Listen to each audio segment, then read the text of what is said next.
Coming up on this episode of FAS TV, we look ahead to the COP26 climate conference in Glasgow and ask what it might mean for Scottish agriculture. We visit Shetland to find out how livestock are transported to the mainland, and the cattle fencing system with no fences. From the 31st of October to the 12th of November, the UK will host the 26th UN Climate Change Conference, COP26 for short.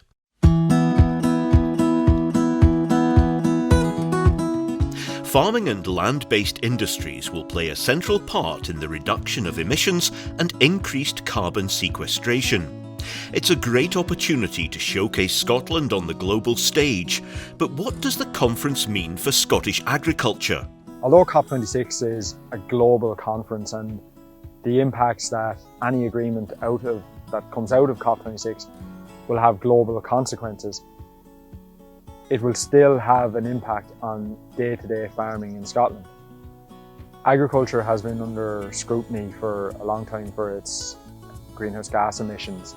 And with COP26, that scrutiny is set to increase and intensify, and it will be followed up by policy and legislation that will mean that things like carbon footprints will become far more commonplace on farms. And that will be driven by consumer demand for more environmentally sustainable foodstuffs, as well as the increasing policy and legislative framework that will include environment and climate in all future policy going forward. Net zero is a massive target that Scottish Government has set out, and agriculture is going to play a massive role in helping to achieve net zero, but also we're going to have to reduce our emissions, but we've already started along that journey.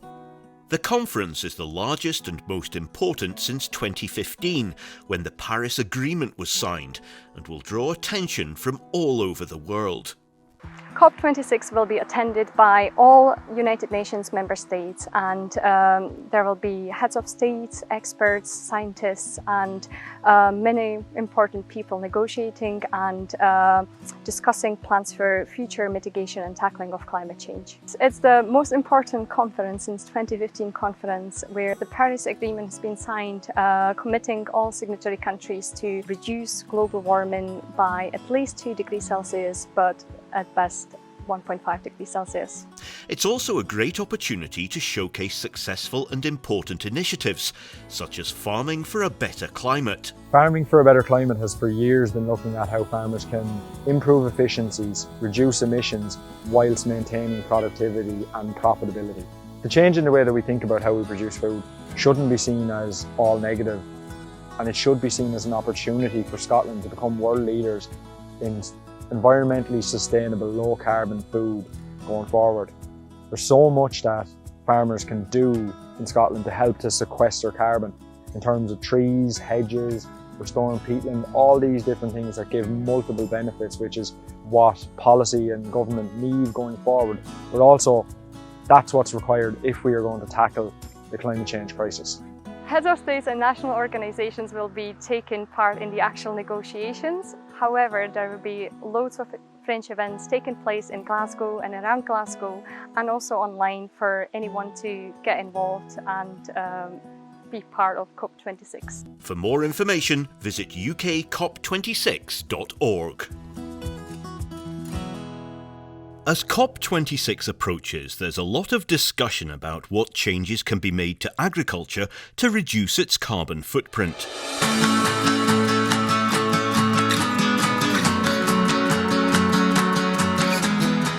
Woodhead Farm is a 200-cow dairy near New Milnes in Ayrshire, owned and run by the Kerr family. At Woodhead, they've been working to explore how they can improve profitability, reduce costs, and cut their carbon footprint to combat climate change. My name's John Kerr. I'm here at Woodhead Farm, where I farm 200 dairy cows, producing 1.2 million litres of milk. Off farm, I am the chairman of Kilmarnock branch of the National Farmers Union. I'm also the vice chairman of the Ayrshire region, and I am the regional representative on the Environment and Land Use Committee. We're already doing many things to combat climate change. From 2014 to 2017 we were a Scottish Government climate change focus farm and made various alterations and changes to our business to mitigate and adapt for a changing climate. The examples of the changes that we made were, initially part of it was actually going to a block calving to make better use of resources, make better use of what we can grow on the farm. We reduced our fertiliser usage through soil testing. We reduced our electricity input by becoming more energy efficient in our milk cooling and water heating. We also improved the ventilation on existing buildings and started planning at that time for the building which I'm standing in now, which is a brand new building, very much built to improve animal health through the airflow and the lack of dead space inside it. Around that time as well, we also adopted a paddock grazing system and put in a number of cow tracks so that we can extend the time in the year where we can actually access grazing for the dairy herd. Woodhead covers 300 acres and cropping is predominantly grass, which pairs nicely with John's autumn block calving schedule. We would hope to be grazing cows from early April, perhaps even late March, right the way through till well through October, in a good year, perhaps even into November. Having the block calving in the autumn means that the pressure comes off of grassland very much late summer and into the autumn, when we would start to be getting tight for grass. It also means that we don't actually have to put on as much fertiliser late in the season, which might actually end up not being used. So what have been the results of all these changes? While the profitability of the business largely remained the same, we've actually been able to cut a lot of the artificial input use out of what we were doing before. I'm in a costings group, and we are the lowest users of inorganic fertilisers by a mile, and that is almost purely down to the improvements that we made to soil fertility and the soil structures that are there already. I believe we can further reduce inorganic fertiliser, even to the point that I would expect perhaps in a year or two to not be using any. There should be the ability there to do that. It will require management changes, it will require a different approach to the way we do some of the things. It may even require us to look at the way we run the business differently. But there is certainly a lot more. We've done a lot already and we're not finished yet. The cooperative that we supply our milk to has run a series of workshops on regenerative farming. They're very much encouraging us to go that way. I expect that in the next year or two we will be required to be carbon footprinting as part of our contract. The dairy sector will very much lead the way in this. In terms of the future with emissions and climate change, farmers want to improve. Farmers always want to improve their business. And if improving their business in future is going to mean mitigating climate change effects or reducing carbon emissions, then that is another way that we can improve. It's a very exciting time to be involved in the industry, and over the next few years I expect there to be big changes and big alterations to the way farms are run. With COP26 in Glasgow on the horizon, John hopes to see some clear guidance emerge for what farmers can do to positively affect the climate. Where we are is we definitely see the effects of climate change in our industry. We are working with the natural environment all the time, so any changes in the weather patterns, any changes in temperatures, we are seeing it first hand.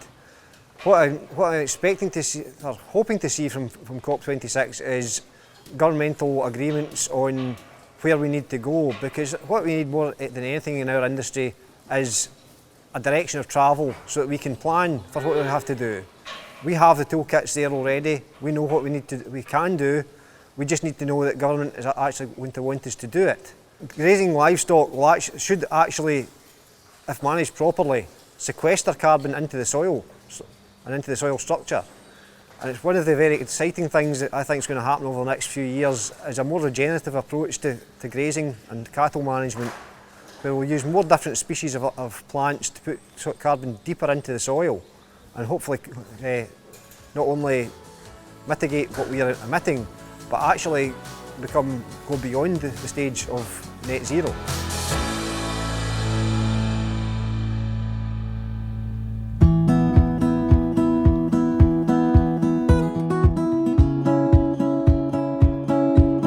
Corrimony Farm is a hill farm based in Inverness-shire run by David and Barbara Girvan. David has always taken a positive approach to trialling and implementing new technologies. In 2020, they were one of the first farms in Scotland to use the no-fence virtual fencing collars on their cows. This technology is making conservation grazing and managing their open hill ground much easier. I'm David Girvan, farm here at Corrimony with the wife Barbara and parents. It's an upland farm. We've about 150 stabiliser cows and selling some store, some finishing, and also sell breeding heifers and breeding bulls. And then we've about 900 yows, white-faced mixture, kind of Clinton, Highlander, some ex-Lana. Yeah, mixture store and finishing with them. So we've had these virtual fencing collars for the cattle now just under a year. I'd read about them in the past, and then the college were looking into them a bit. I had a group that was looking into them as part of that, so ended up seeing a bit of potential and bought some collars. We do a bit of grazing on RSPB ground for them, so saw the potential there to save on fencing and being able to focus on some areas for them to get grazed down. So basically the collars work. You just put a collar around their neck, it hangs below, solar powered. You've got an app on your phone. You draw a shape around the area you want to keep them in, and then the animal, when they get near that boundary, they get an audible warning, and the closer they get to the boundary, the more intense it gets. So that's what kind of warns them they're getting near it. And then if they do go over the boundary, they get a pulse. You've got to teach them to it. You've got to be with them for a few hours, and then maybe takes them a few days just to get the hang of it. And once they get the hang of it, yeah, they very rarely break out. And generally, if they ever do cross the line, you get not a warning on your phone, but by the time you look at it, generally they're back in the field. So yeah, it's a good system. Seems to work well. Most of our hill's unfenced. And then we've got other bits of hill that it'd be good to try and focus more grazing. The stock just want to come down to the better bits. So these collars are useful for being able to keep them out in bits, and also just track where they are. And well, obviously the unfenced hill, you can keep them from wandering onto neighbouring ground. We've got quite good electric fences, so I can't see us using them on in-by ground at the moment. I think if you were on a farm, maybe you got a rent of a 5-year lease or something, and I had, really poor fencing, I could see a situation there where it'd probably be cost effective or easier to, get the collars. I think you would still want to fence the outside boundaries just for peace of mind. Yeah, there's definitely potential there, but it's just, at the moment, I'm not sure whether it'd be cost effective. At the moment, we've got 25 collars, and that's a good number for us for grazing, this conservation grazing we do. If the cost was to come down, I could see us potentially weaning our calves a bit earlier, weaning them 5 months, something like that, and then getting the cows out on the open, poor hill. At the moment, we do it a bit, but the cows just can end up not staying where you want them to. So yeah, I could see if it became but that would probably only be for a couple of months. So whether it's ever going to be viable to get them just for that. So yeah, we'll wait and see. Enjoy the kind of technology and seeing it progress. So you never know, I might get carried away at some point.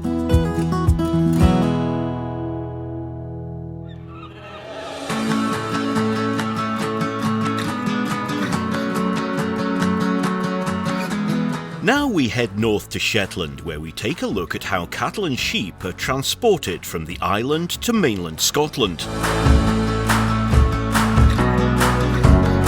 I'm Cecil Eunson. Farmer here in Tingmel, which is just 4 miles outside Lerwick. I am also chair of the local mart and abattoir, and I'm local chair of the NFU. The mart runs basically seasonally. It runs from end of August through till November, with a couple of sales in the springtime. If I go on last year's numbers, last year we sold 51,000 sheep and approximately 600 cattle. Sheep numbers would be up approximately 15,000 up on 2 years ago. Shipped to the mainland, we'd be speaking probably about 95% of that would be shipped to the mainland. The 5% that would remain would be a few for local slaughter, and on top of that it would be replacement breeding stock for people putting off yows. With such a high percentage of cattle and sheep bought at the market being shipped to the mainland, the design of the transport needs to be suitable for the time that the animals spend travelling.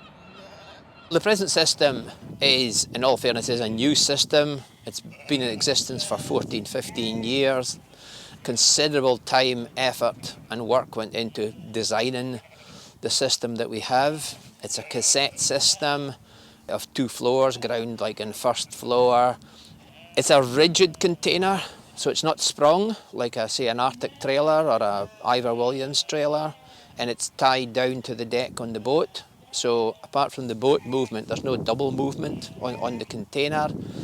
The containers have a sump, so fluids run out off from the floor. The stock are bedded with sawdust. They're provided with hay. But that's all provided in the containers at the moment.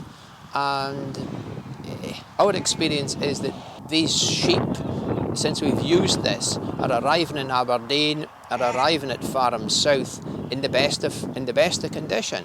And we have farmers that keep coming back year after year to buy this stock again.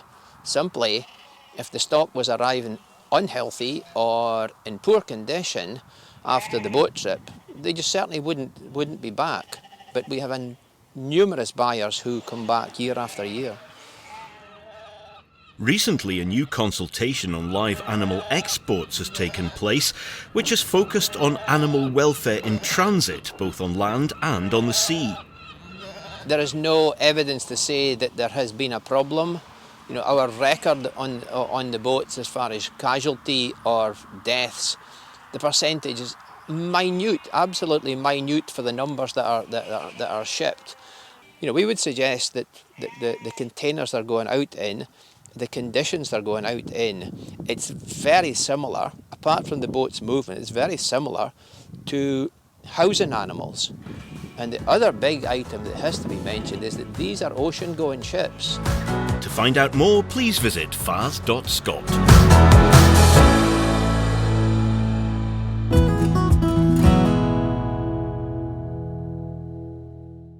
It's the middle of October and we're in the west of Scotland, and traditionally at this time of year farmers are worried about the risk of acute liver fluke causing losses in their sheep. The good news is that Met Office rainfall data would suggest that this year is not a high risk year for liver fluke, and that's because the total rainfall from May to September is lower this year than it has been in the previous 9 years, and the total number of days of rain has also been lower. That's not to say that certain farms or even certain fields and certain farms might still be at risk. We've been getting blood samples from springborn calves and lambs to see if they've been exposed, and this has been really helpful. On some farms there's been no evidence of exposure at all, suggesting that treatment is not necessary. Remember that any of the flukicides that you use, none of them have got persistent activity, so using them when the lambs are not infected is a waste of money and might cause resistance problems in the future. Although we consider sudden deaths in lambs due to liver fluke less of a risk this year, other parasites unfortunately are still causing us concern. Across Scotland we've seen cases of haemonchus in lambs and adult sheep. And so haemonchus is traditionally thought of as a tropical parasite, but it's a worm that we've seen more commonly in the southwest of England in recent years, and in recent years up north as well. It's a blood-sucking worm that lives in the stomach of sheep, and so it can cause anemia, weakness, it causes pale mucous membranes. Animals might have a bottle jaw because of the protein loss, and it can cause sudden deaths. So it's really important that sudden deaths are investigated so that we can get the right diagnosis and the right treatment. We've also diagnosed cases of acidosis, both in cattle and sheep in recent weeks. In cattle, this is typically when calves are introduced to creep feed. In sheep, this can occur if they're perhaps housed for fattening, or if they're out grazing fields, stubble fields where there's grain left in the pasture, or indeed they're getting hard feeding in the house as well. It's really important when concentrate feeding is being introduced that this is done gradually and there's plentiful roughage available for them. Another issue we sometimes see when lambs are housed for fattening is a brain disorder caused by a lack of water, and so it can be just that the lambs can't figure out where the water trough is or how to get access to it. This might initially present as blindness, which could obviously compound the issue. So just make sure that water is really readily available, particularly in the first few days when lambs are housed. Another frequent diagnosis this month has been salmonellosis, particularly in dairy cattle. In some herds, this is presented as fevers, diarrhoea and milk drop. It can be quite dramatic. A lot of the herd affected and yields really quite suppressed. In other herds, it's presented as abortions. It should be remembered that this is a zoonotic condition, so this can also cause disease in people. And so hygiene measures should be put in place to make sure that that risk of infection is minimised. So that's all for this month. In coming weeks, we anticipate seeing cases of pneumonia in housed cattle. If you are experiencing problems, it's really important to call in the vet quickly, because in order to get a diagnosis of what is causing the pneumonia, it's really important that samples are taken early on in the course of the disease. I hope you don't get that issue, but if you do, speak to your vet quickly. We'll see you next month. Next time on FAS TV. Using data to improve suckler herd outputs, we gain an insight into harvesting high-quality potatoes, and we'll have an update from COP26.